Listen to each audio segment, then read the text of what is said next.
জাগো নারী, জাগো নারী জাগো, গড়ে তোলো চারিধারে নিরাপত্তার প্রাচীর, নিজেকে রণসজ্জায় সজ্জিত করো। তোমাদের চারদিকে রক্ত লোলুপ কামক পুরুষেরা হায়নার মতন ঝাঁপিয়ে পড়বে, আর কুড়ে কুড়ে তোমাদের দেহগুলো খুপলে খুপলে খাবে। মা বোন কিছুই মানবে না, তাদের শুধু নারী শরীর চাই। এই সব মানসিকভাবে অসুস্থ পুরুষদের সংসার থেকে যোজন দূরে থাকতে হবে। কে বলে নারী দুর্বল? তোমরাই পারবে রণচণ্ডী রূপে অসুর দমন করতে। বর্তমান সমাজে নারীদের কোনো নিরাপত্তা নেই। ভয় ভীতিকে সঙ্গী করে তোমাদের পথ চলা।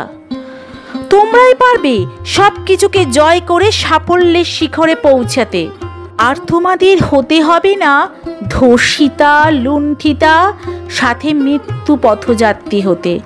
কাঁদবে না আর তোমাদের মা বাবা আত্মীয় স্বজনেরা। আমরা চাই না আরজিকর হাসপাতালের পুনরাবৃত্তি। আন্দোলনের দাবানলে সারা বাংলা জ্বলছে, সারা দেশে ছড়িয়ে পড়ছে এর উত্তাপ। খুব শীঘ্রই এর থেকে মুক্তি চাই। দোষীদের দৃষ্টান্তমূলক শাস্তি হোক। আপামর জনতা এই কামনা করে।